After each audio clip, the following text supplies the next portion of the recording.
Hello friends, beauty's bake and cook চ্যানেলে আপনাদের সবাইকে স্বাগত জানাই। আজকে একটা সিম্পল চকলেট ফ্লেভারের কেক আপনাদের সঙ্গে শেয়ার করব। আমি কেক স্পঞ্জটা আগে থেকে কাটিং করে ক্রিম দিয়ে রেডি করে রেখেছিলাম, কারণ ওই পার্টটা আমার আর শ্যুট করা হয়নি। আমি একেবারে ফাইনাল আইসিং থেকে আপনাদের সঙ্গে শেয়ার করছি। ক্রিমে আমি এখানে কয়েক ড্রপ ব্লু কালার ইউজ করেছি। বেশি ডার্ক নয়, আবার খুব লাইটও নয় কালারটা। আমি সেটা দিয়ে এটা ফাইনালাইজিং করছি।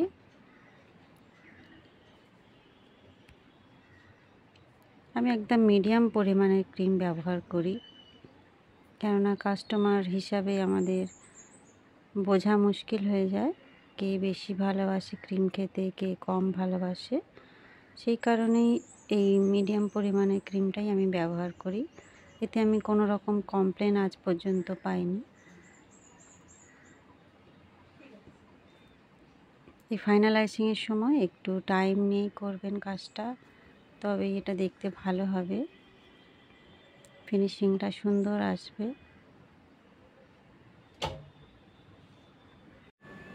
একটা প্যালেট নাইফ দিয়ে আমি উপরটা এইভাবে সমান করে নিচ্ছি, আর এইভাবে উপরে একটা ডিজাইন আমি করে নিচ্ছি। এটা খুব সিম্পলভাবে হয়ে যায়, দেখতেও বেশ ভালো লাগে। ব্যাস কমপ্লিট। আমি এখানে চকলেট গানাশ নিয়েছি। পাইপিং ব্যাগটা ছোট্ট করে কেটে নিয়ে কয়েকটা লাইন আমি এখানে টেনে নিচ্ছি।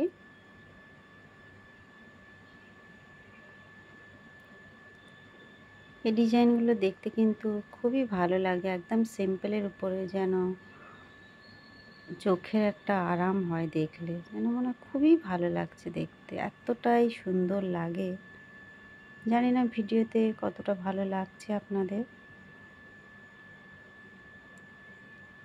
তবে নিজেরা একবার ট্রাই করে দেখবেন। আমার এই ডিজাইনটা খুবই সুন্দর লাগে। অনেক কাস্টমারই আছেন যারা খুবই সিম্পলের উপরে কিছু চায়, সেই সময় এগুলো ট্রাই করবেন। এখানে আমি নূর 44 নজল নিয়েছি, ছোট্ট ছোট্ট, অনেকে এটাকে চেরি ফুল বলে। আমি সত্যি কথা বলতেই কি আমি জানি না ফুলটার নাম কি।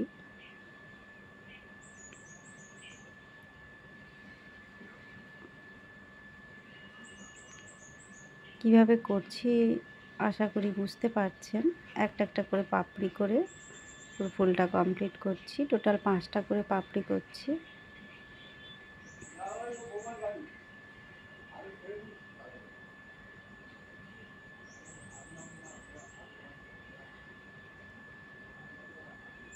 এটা সাদা ক্রিম দিয়েই করছি। আমি দুটো কালার এখানে ইউজ করেছি, একটা একদম বেবি পিঙ্ক,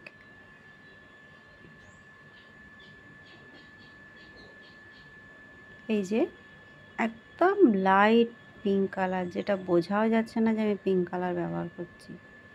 কিন্তু যখন কেকটা সামনাসামনি দেখা হয়েছিল, বানাচ্ছিলাম, দারুণ সুন্দর লাগছিল। একটা লাইট পিঙ্ক আর সাদার উপরে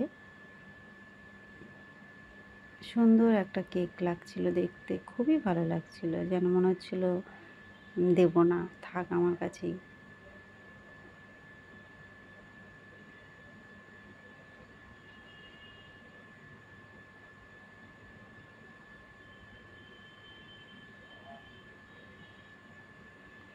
আবার কিছুটা ছোট ছোট করে পাপড়িও করে দিচ্ছি এখানে।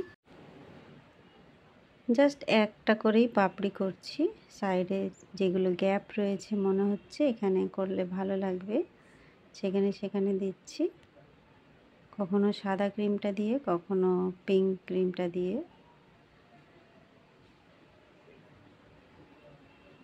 পিঙ্ক কালার যে ক্রিমটা আমি ইউজ করছি এখানে কিন্তু R11 নজল ইউজ করছি, একই ডিজাইন বার হচ্ছে।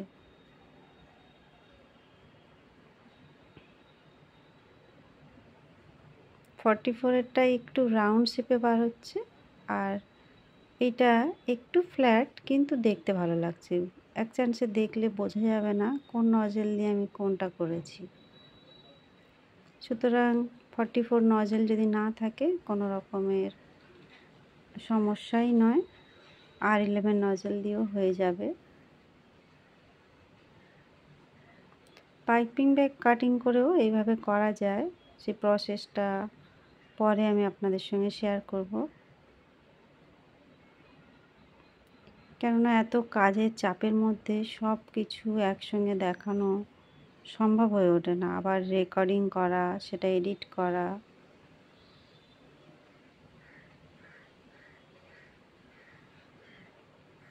মনে হয় আপনাদের সঙ্গে সবটাই শেয়ার করি, কিন্তু সময়ের জন্য হয়ে ওঠে না। যাই যতটুকু পারি সেইটুকুই আপনাদের সঙ্গে আমি শেয়ার করার চেষ্টা করি। আচ্ছা, নিচে একটা বর্ডার করে নিচ্ছি, 44 নজল দিয়েই করে নিচ্ছি, আগে পিছে করে।